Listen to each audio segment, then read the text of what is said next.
Hi everybody, it's Sam. This is the movie wrap up for March. I'm doing this on the 31st. That's all I'm gonna say. And it's like really early in the morning, and not really, but yeah, it's 3:42, and it's 3:42 a.m. And after I do this, I'm going to go to sleep. It took me forever to get my hands on the laptop. That's the reason I'm doing it right now. I watched the new movie I got, Twister, The Dark Side of Nature. The house rips apart piece by piece. A bellowing cow spins through the air. Tractors fall like rain. A 15,000-pound gasoline tanker becomes an airborne bomb. A mile-wide, 300 miles per hour force of total devastation is coming at you. Twister is hitting home in this adventure, swirling with cliff-hanging excitement and awesome special effects. Helen Hunt and Bill Paxton play scientists pursuing the most destructive weather front to sweep through Mid-America's Tornado Alley in 50 years. By launching electronic sensors into the funnel, the storm chasers hope to obtain enough data to create an improved warning system, but to do so, they must intercept the Twister's deadly path that chases on. I'm hoping I can tell you when this was made. 96. It was made in 1996. Special features, behind the scenes, commentary, and music video. Human Being. It said Van Halen's Human Being. I love this movie. Well, now I'm just going to turn down here. I then watched Beastly, another one of my new ones. Love is Never Ugly. It was made in 2011. Not that long ago. Good. 17-year-old Kyle is the spoiled, shallow, and incredibly popular prince of his high school kingdom. Kyle foolishly chooses Kendra, a witch masquerading as a high school student, as his latest target for humiliation. In order to teach Kyle a lesson, Kendra transforms him into someone as unattractive on the outside as he is on the inside. Now he has 1 year to find someone to love him, or he will remain beastly forever. A quiet classmate he never noticed named Lindy may be his best chance to prove that love is never ugly. Special features, alternate ending, deleted scenes, a classic tale retold, the story of Beastly, creating the perfect beast, Be Mine music video, and Christina and the Doll. I don't think I actually got to watch the special features on this. I'm not 100% sure. I think I watched behind the scenes, but I don't remember watching anything else. I then watched Romeo Must Die. The Word on the Street is Romeo. I got tongue twister right now. The Word on the Street is Romeo Must Die. The sad part on this is Aaliyah. I wish she was alive right now. But I loved her acting. I loved her singing.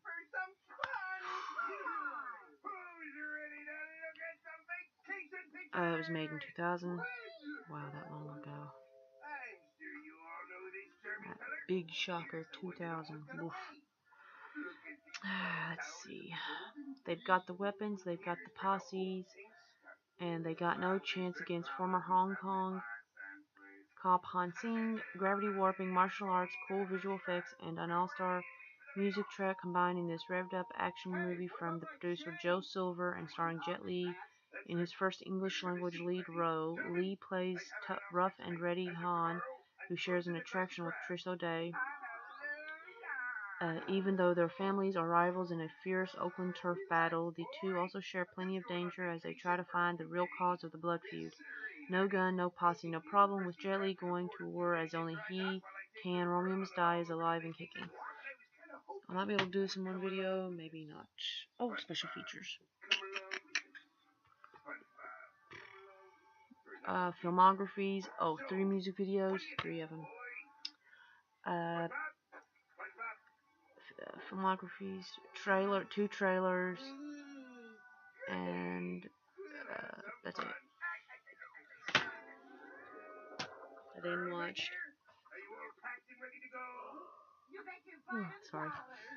The Breakfast Club. 5 strangers with nothing in common except each other. This was made in 1985. There were 5 students with nothing in common faced with spending a Saturday detention together in their high school library. At 7 a.m. they had nothing to say, but by 4 p.m. they had bared their souls to each other and become good friends. John Hughes, creator of the critically acclaimed 16 Candles, wrote, directed, and produced this hilarious and often touching comedy starring Emilio Estevez, Anthony Michael Hall, Judd Nelson, Molly Ringwald, and Ali Sheedy. To the outside world, they were simply the jock, the brain, the criminal, the princess, and the kook, but to each other they would always be the Breakfast Club. The only thing I don't get on this is the ending. I mean, yeah, they're friends and everything, but do they stay friends? I wish I could know, like, if they stay friends the next day at school, Monday or whatever. I don't know if it... Zero idea if this came with any special features. I can't remember on the top of my head, because it doesn't say it on the back.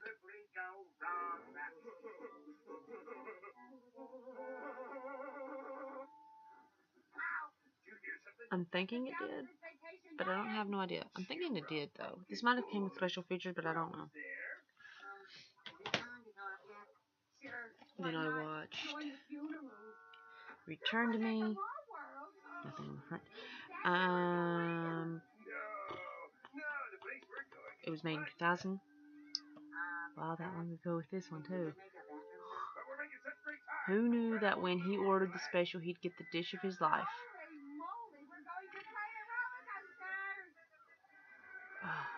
David Duchovny and Minnie Driver ignite sparks in this warm-hearted winter about a widower and a waitress who meet and fall in love. Featuring an incredible all-star cast, this hilarious romantic comedy delivers a lot of laughs, tears, and joy that will make your spirit soar. It took a lot of coaxing to get Bob, a recently widowed architect, to go on a blind date at a quirkish Irish-Italian eatery. Once there, he's smitten instantly, not with his date, but with the sharp-witted waitress Grace. With unsolicited help from Grace's matchmaking grandfather, Bob asks her out, and as their relationship blossoms, everything seems to be going great until an unbelievable truth is revealed, one that could easily break both of their hearts for good. Special features, commentary, music video, What If I Loved You, deleted scenes. That's it. I actually really like this movie. It's actually kind of sad. And then there's like 2 different kinds of sad. Sad is in like sad, and then like there's this sort of happy and sad thing at the same time, you know. I then watched. Man, I got the yawns. Oh, no wonder I'm kind of tired. Bring It On. Maiden. For real, 2000. Wow. The Toro cheerleading squad has spirit, spunk, sass, and a killer routine that's sure to land them the national championship trophy for the 6th year in a row. But for newly elected team captain Torrance, the Toro's road to cheer glory stumbles when she discovers their perfectly choreographed routines were stolen from a hot hip-hop squad across town. Now the squad must scramble to find a new routine to compete in this year's competition. The making of Bring It On, commentary, deleted scenes, extended scenes, never before seen home movies, wardrobe and makeup test. Did you know that? Some kind of animated thing. I can't even pronounce that. As If music video, DVD-ROM, featurette, theatrical trailer, and more.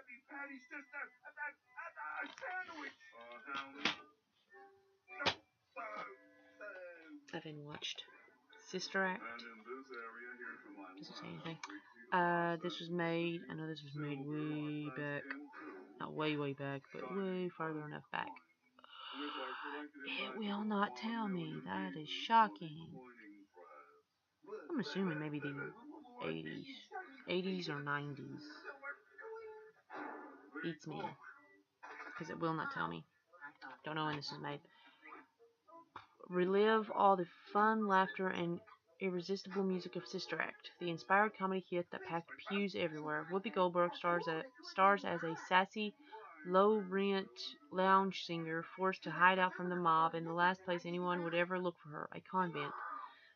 While she's there, her irreverent behavior attracts a flock of faithful followers and turns the nuns' tone-deaf choir into a soulful choir of swinging, singing sisters.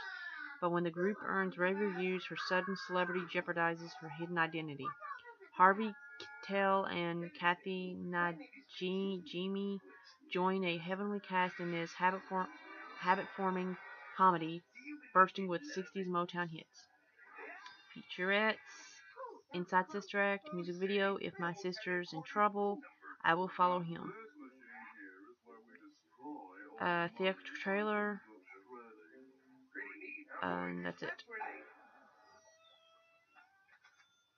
I'm gonna actually see if the music videos was on this, because I don't remember seeing that on here. But of course I didn't actually. Sometimes I watch the special features, sometimes I won't. It depends on how I feel on certain movies. I then watched both of these, Blind Date and My Stepmother's an Alien. I don't even know if I showed this before. It's confusing me. Whatever. Kind of lost track. Okay. First I thought that was a B. Blind Date. First encounters can lead to close encounters of the worst kind. My Stepmother's an Alien, Man's Closest Encounter. Blind Date, let's see if I can tell you when that was made. 1987. My Stepmother's an Alien was made in...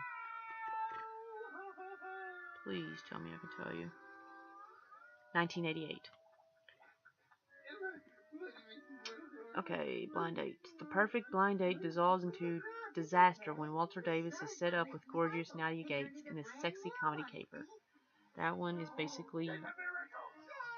She's allergic to alcohol in it, and he gets her drunk, and some very funny and romantic things happen. That's all I'm going to say.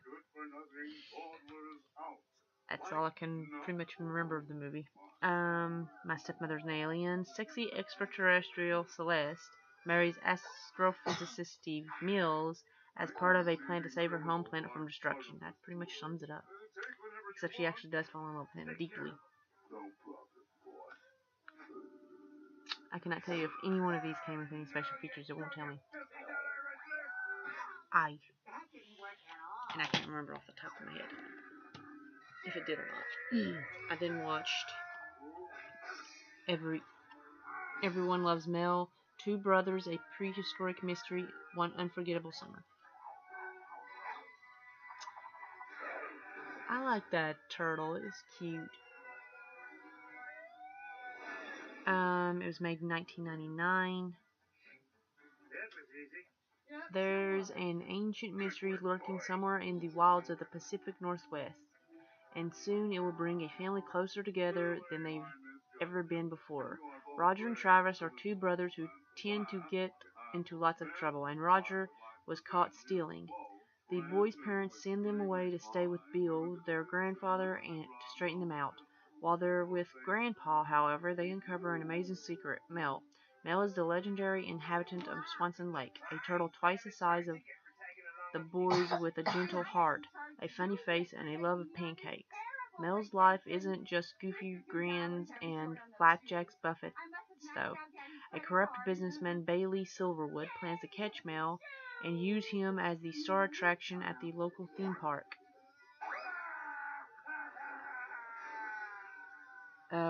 When everything begins to go wrong, it's up to the boys to finally take responsibility and fight for what they hold dear.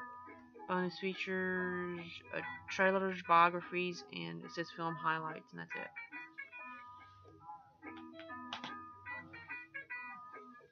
Oh, I thought I said something else.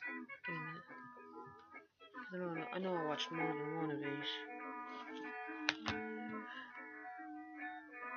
6.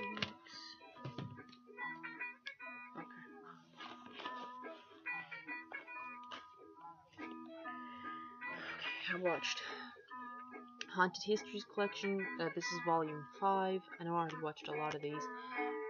This is Dracula, Witches, Voodoos, and Exorcisms. Bloodlines, the Dracula Family Tree. Oh, this was made in, I don't know, it says 2008, 2009, so I don't know which one. Bloodlines, the Dracula Family Tree. Follow the investigation by two Boston professors of the historic figure who inspired the story of Count Dracula.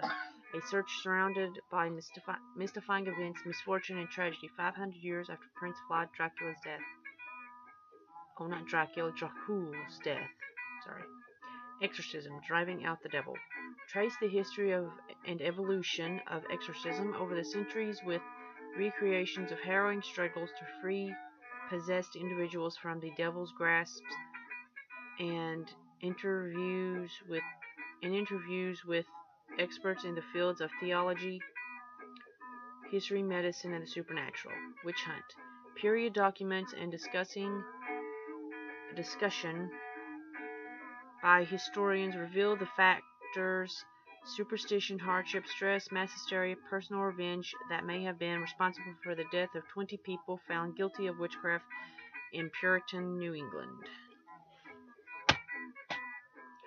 That had no special features if you're wondering. None of these do. Haunted Histories Volume 6. I'm thinking there's only 8, but tell me if I'm wrong, because I feel like one of these is missing. I could be wrong though. But again, this is the Dracula, Witches, and Voodoo and Exorcism. 1. This one only has 2. Again, 2008, 2009. Exorcising the Devil, again, but it's a different story. Explore the true story of the 14-year-old Maryland boy whose ordeal was the basis for The Exorcist, and learn why exorcism, one of Christianity's oldest rites, has been on the rise in recent years. Voodoo Secrets. No other religion has been as malignant or misunderstood as voodoo, a vibrant system of beliefs with roots in ancient African religions, Roman Catholicism, I can't remember how to pronounce that, and the slave trade. They actually tell you, I think on this one, I'm not sure, they all blend together, but I know on one of the ones that mention voodoo, that it actually says that voodoo might actually be back further than Christianity, which actually does make a little bit of sense. I know Christianity, I know it's old, but they said voodoo because where it is older, that, I don't know, maybe. I then watched Rose Red. This is one heck of a long movie. Every house has a story to tell. This one will kill you. Actually, if I'm not mistaken, now the menu's just going to play that music over and over again. Great.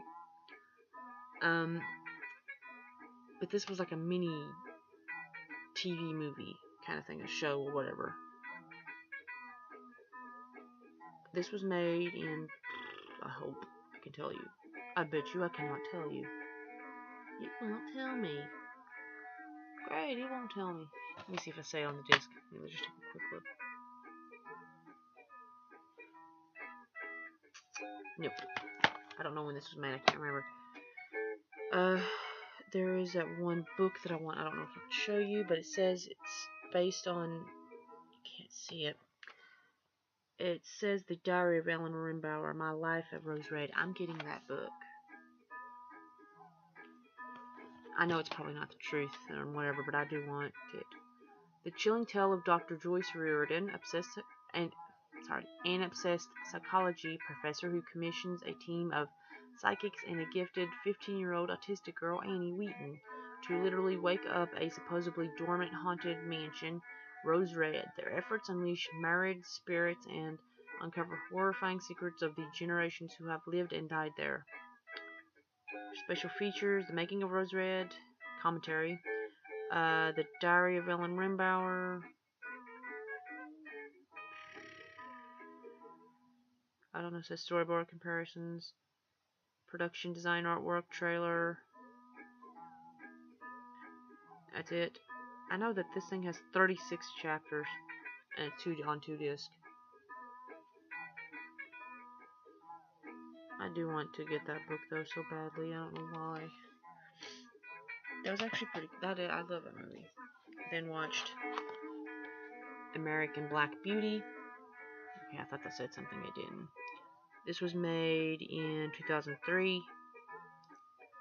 Meet an American legend. As Black Beauty returns to the screen in a brand new family adventure, most likely I'll have to do this in 2 videos. After Cheryl witnesses her father's tragic death in a riding accident, she is sent to live with her last remaining relatives. They're not really relatives. They're friends of the family, but they were like really close, almost like relatives. Because of the father always buying their horses and stuff. The Lane family on their country ranch. Hoping to overcome her fear of horses, Cheryl is introduced to Black Beauty, and the two soon form an unbreakable friendship. Meanwhile, the wicked local mayor, Bart Williams, has his heart set on acquiring the Lane Ranch, and will stop at nothing to oust the family from their beautiful land. It is now up to Cheryl and Black Beauty to save the family and the ranch before the evil mayor destroys her newfound home. She does decide to stay there, and she does end up with that boy there. I know this is also available on DVD. The Black Stallion and the Return of the Black Stallion. At one point I did have that, but I don't know, I didn't really like it, so I gave it up. All it says is biographies and filmographies, so that's it on the special features. I did really like that movie, it was good. And then I watched Paul. It was made in 2010. Simon Pegg and Nick Frost reunite as sci-fi geeks taking a pilgrimage to America's UFO heartland. There they meet a smart-ass alien, Paul, who takes them on an insane road trip. As they struggle to return Paul home, the little green man might just take the outcasts from misfits to intergalactic heroes. From the director of Superbad and with a stellar supporting cast including Jason Bateman, Kristen Wiig, Bill Hader, Joe Lo Truglio, Jane Lynch, and Sigourney Weaver. Paul is a must-own comedy adventure not to be missed. Bonus features, bloopers, the evolution of Paul, Simon's silly faces, who the hell is Adam Shadowchild, commentary, and galleries. That's it.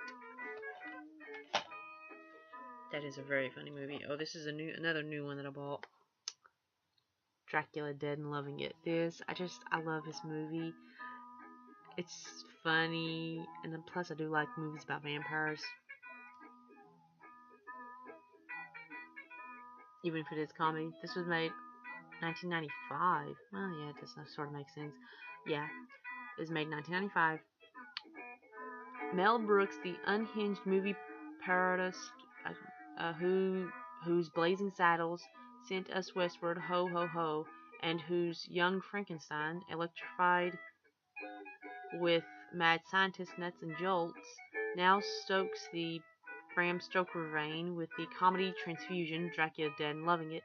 Leslie Nielsen plays the title role and What's Not to Love. His Count is a pratfalling evil prince of a guy who believes in long relationships. Brooks portrays vampire hunter Van Helsing, who won't give a bloodsucker an even break. Stakes, garlic mirrors, and more, they're all part of vampire lore. And along with top supporting players Steven Weber, Peter McNichol, and Harvey Korman, they're all part of Brooks' tricks and shticks, assuring that from dusk till dawn the hilarity's on. Commentary, I think it's it. Theatrical trailer, and that's it. That's all I see on this. But this is so funny, and I loved it. Oh, this is a new movie too. Although I traded somebody for this.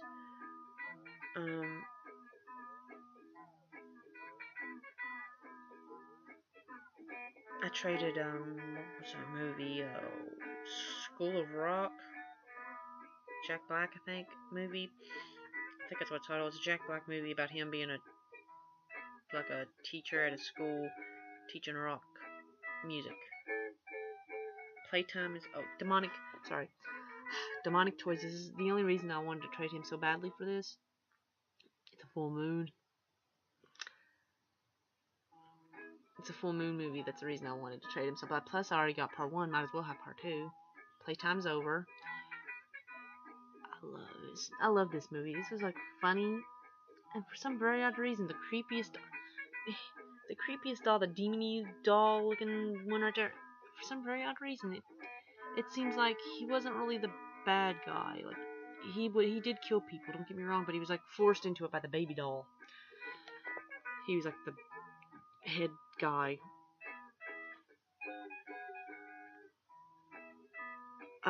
This was made in 2009. Which I noticed, a lot of the full moon movies were made in 2009.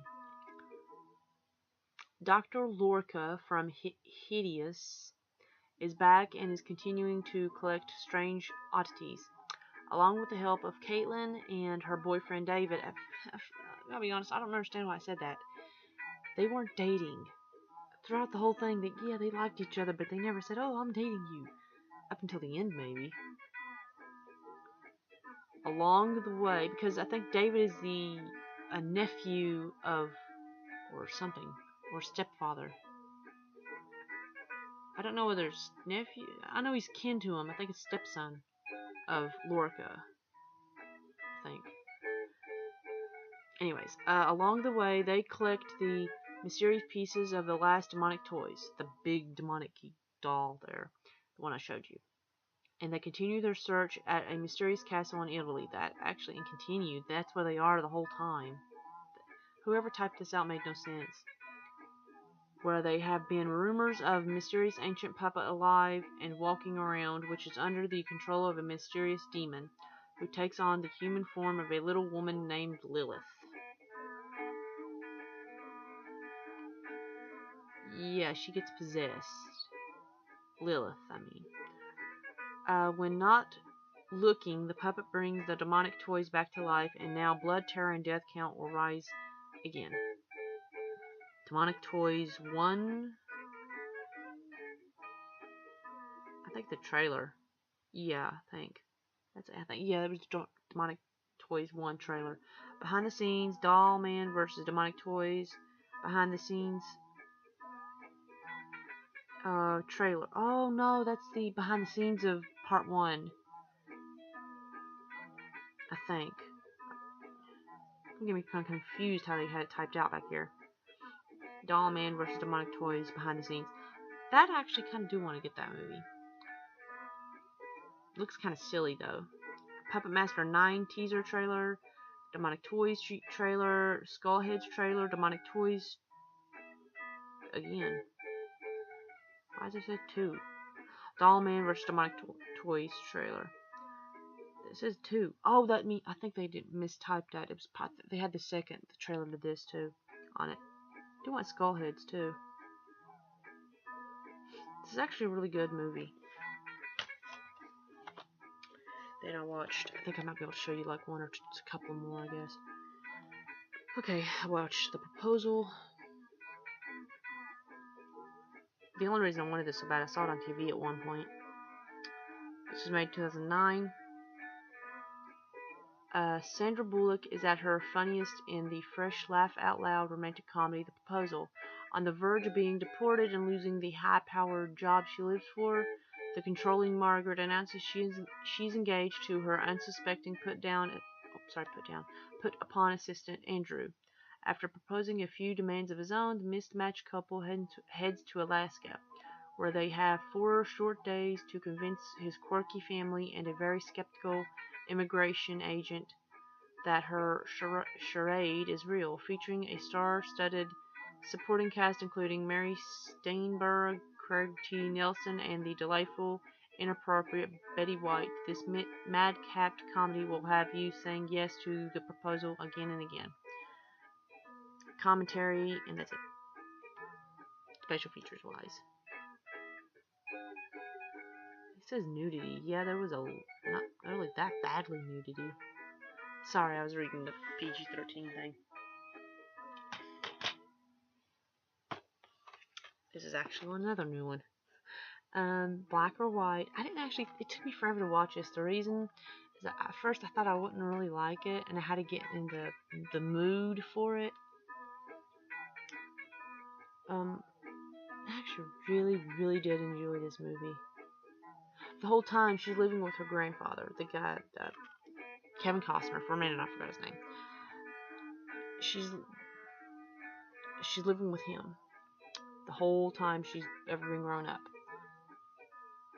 The only reason he didn't want he's alcoholic up until the ending when he does get help for it to keep her. But the only reason he doesn't want her to be with the black side of the family, which he has nothing against blacks, not really, is that the father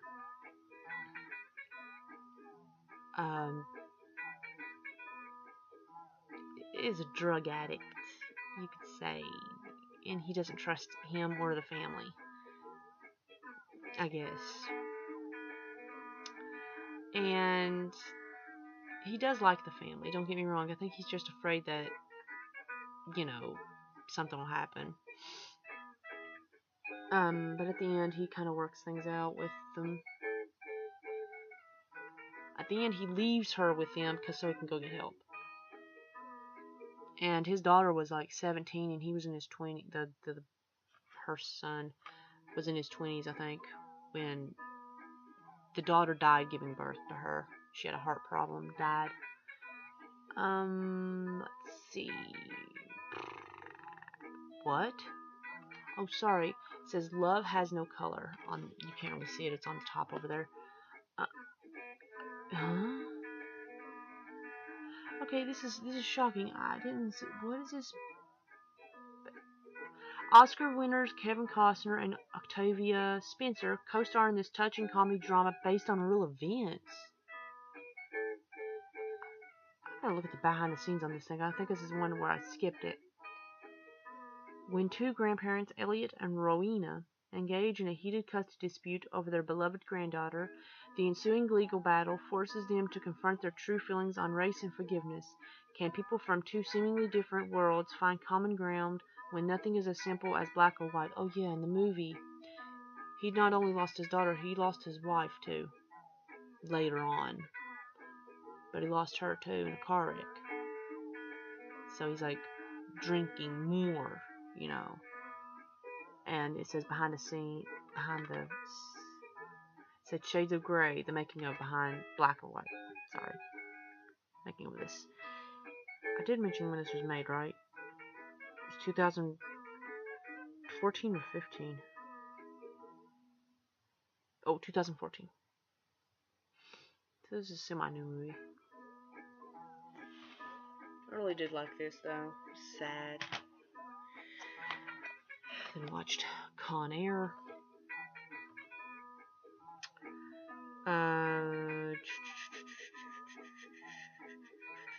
I'm trying to figure out when this was made. Cannot tell you. It will not tell me. From the hit-making producer of The Rock and Crimson Tide comes the hard-hitting blockbuster Con Air, starring Nicolas Cage, John Cusack, and John Malkovich. I can't remember how to pronounce it. A prison parolee on his way to freedom faces impossible odds when the maximum security transport plane he's on is skyjacked by the most vicious criminals in the country, led by the infamous murderer Cyrus the Virus Grissom. Buckle up and hang on tight as explosive high-flying action soars to new heights and delivers high-caliber motion picture entertainment. Trailer. There are 2 trailers. That's it. I'll be able to show you one more. Oops.